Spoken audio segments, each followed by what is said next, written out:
हमारे साथ देखिए जोधपुर की खास खबरें। राजस्थान विधानसभा में 23 फरवरी को मुख्यमंत्री अशोक गहलोत द्वारा एक ऐतिहासिक बजट पेश कर 2004 के बाद नियुक्त कर्मचारियों की पुरानी पेंशन बहाल करने पर अखिल राजस्थान राज्य आयुष नर्सेज महासंघ के प्रदेश अध्यक्ष छीतरमल सैनी के नेतृत्व में मुख्यमंत्री गहलोत के स्वागत कार्यक्रम के बाद महासंघ के प्रदेश अध्यक्ष सैनी ने आयुष नर्सेज की ग्रेड पे को सुधार कर पूर्व की भांति मेडिकल नर्सेज के बराबर वेतनमान करने की मांग की। Basni second face MI area में ऑटो पार्ट्स के गोदाम में भीषण आग लग गई। देखते ही देखते आग विकराल रूप हो गई। पुलिस व फायर ब्रिगेड को सूचना दी, करीब 1 दर्जन भर फायर ब्रिगेड की गाड़ी मौके पर पहुंची। वहीं सेना की अग्निशामक यंत्र, सिविल डिफेंस की टीम भी मौके पर पहुंची। कड़ी मेहनत के बाद आग पर काबू पाया। ऐसा कोई जानकारी नहीं है क्योंकि काफ़ी बड़े जो स्तर पर आग लगी हुई है, अंदर जाना भी संभव नहीं है। जैसे जैसे आग बुझाते जा रहे हैं, प्रथम दृष्टया ऐसा लग रहा है कि उसके पीछे की तरफ कोई वेल्डिंग का काम चल रहा था, उससे कहीं शॉर्ट सर्किट से इस तरह के सब, लेकिन ये संभावना है, कारणों का बाद में पता लगेगा। और जैसा मैंने आपको बताया कि जो भी सेफ्टी मेजर्स है, अगर उनका यूज़ नहीं किया जा रहा है, पालना नहीं की जा रही है, तो संबंधित एजेंसियों से भी हम इसके बारे में जाँच करवाएंगे और इस नहीं करने वालों के खिलाफ सख्त कार्रवाई की जाएगी। भारत सरकार नीति आयोग द्वारा प्रायोजित अटल टिंकरिंग लैब का आज आदर्श विद्या मंदिर उच्च माध्यमिक विद्यालय कमला नेहरू नगर जोधपुर में मां शारदा की पूजा अर्चना के साथ संभागीय आयुक्त डॉक्टर राजेश शर्मा, रक्षा प्रयोगशाला के निदेशक रविंद्र कुमार, विद्या भारती जोधपुर प्रांत अध्यक्ष प्रो डॉक्टर नरपत सिंह शेखावत तथा प्रबंध समिति जोधपुर के अध्यक्ष डॉक्टर निर्मल गहलोत की पावन उपस्थिति में उद्घाटन समारोह संपन्न हुआ। मथुरादास माथुर अस्पताल में प्रथम बार रक्तदान शिविर का आयोजन किया गया। डॉ. महेंद्र कुमार आसेरी ने नवाचार किया। वे सर्वप्रथम रक्तदान करने के लिए अपने परिवार के सदस्यों के साथ पहुंचे, जिसमें उनकी पत्नी संतोष कुमारी आसेरी एवं उनकी पुत्री वाग्मी आसेरी ने रक्तदान किया।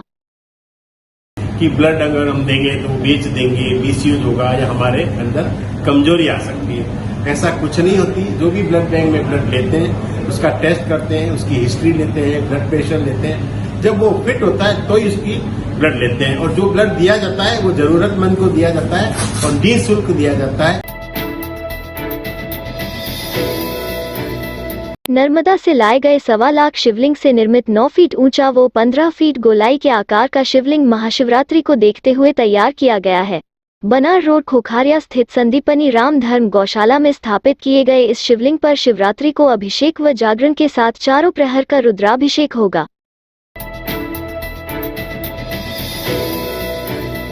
वार्ड नंबर 20 उत्तर नगर निगम में सफाई कर्मचारी हड़ताल पर चले गए हैं। इस कारण क्षेत्र में गंदगी के अंबार लगे हुए हैं। गंदगी के कारण लोग परेशान हो रहे हैं, लेकिन कोई भी अधिकारी इस समस्या को सुनने के लिए तैयार नहीं है। लोगों ने महापौर को भी ज्ञापन भेजा है, लेकिन कोई कार्यवाही नहीं हुई है। किसान महापंचायत के राष्ट्रीय अध्यक्ष रामपाल जाट ने राज्य सरकार के बजट को निराशाजनक बताते हुए कहा कि किसान 2 मार्च को विभिन्न मांगों को लेकर विधानसभा पर प्रदर्शन करेंगे। जाट ने सोमवार को पत्रकार वार्ता में कहा कि किसानों की ना तो कर्ज माफी हो पाए और ना ही किसानों को उनकी उपज का दुगना दाम मिल पाया। इसके विरोध में किसान 2 मार्च को विधानसभा घेराव की चेतावनी दी है। प्रदेश के विभिन्न हिस्सों से हजारों की संख्या में किसान प्रदर्शन करने आएंगे। उन्होंने बताया कि डॉक्टर स्वामीनाथन आयोग की सिफारिशों को आज तक लागू नहीं किया गया है, जबकि केंद्र सरकार हमेशा किसानों की आय दोगुनी करने का वादा करती है। जाट ने पत्रकारों को कहा कि आज किसानों की स्थिति इस कदर दर्दनाक हो गई है कि उन्हें उनकी उपज का ना तो वाजिब ना मिल रहा है और ना ही सरकार उनकी आय को दोगुना करने का प्रयास कर रही है। केंद्र व राज्य सरकार किसानों को धोखा देने के काम में जुटी है, जबकि अभी तक किसानों के 3 कानून वापस हुए हैं, लेकिन अभी तक ना तो किसानों पर लगे मुकदमे वापस लिए गए और ना ही मृतक किसानों के परिवार को मुआवजा दिया गया है। इसके विरोध में किसान आंदोलन करेंगे। ऋण मुक्ति और पूरे दाम की चर्चा ही नहीं है, जबकि इस बजट की प्रस्तावना में खुशहाल किसान तो खुशहाल राजस्थान लिखा हुआ है। किसान अर्थव्यवस्था की धुरी है, ये लिखी हुई है। डॉक्टर एम एस स्वामीनाथन का कथन उद्धृत किया हुआ है, उसको उपरांत भी किसानों को उनकी उपजों के दाम देने के लिए कोई भी शब्द तक इस बजट में नहीं है। दूसरा,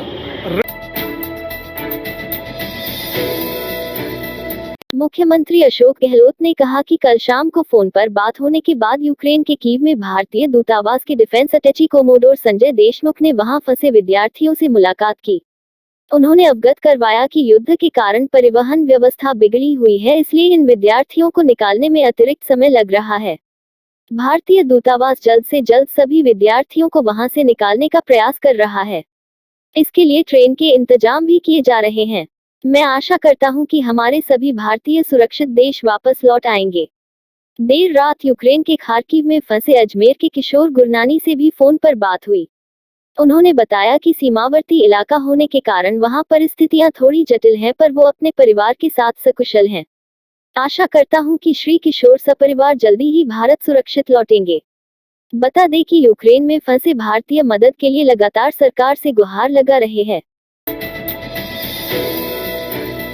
यदि आप पिंक सिटी घूमने का मन बना रहे हैं और गुलाबी नगरी में जयगढ़, नारगढ़ सहित आमेर किले को नहीं देखा तो कुछ नहीं देखा।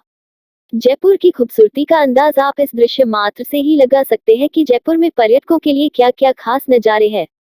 जयपुर के करीब अरावली पर्वतमाला के मध्य बसा आमेर का विहंगम नज़ारा देख आप इस बात का अंदाजा लगा सकते हैं। ये थे आज के मुख्य समाचार। विस्तार से जानने के लिए पढ़ते रहिए दैनिक नवज्योति। दैनिक नवज्योति के YouTube चैनल को सब्सक्राइब करें और ताज़ा अपडेट के लिए बेल आइकॉन दबाएं।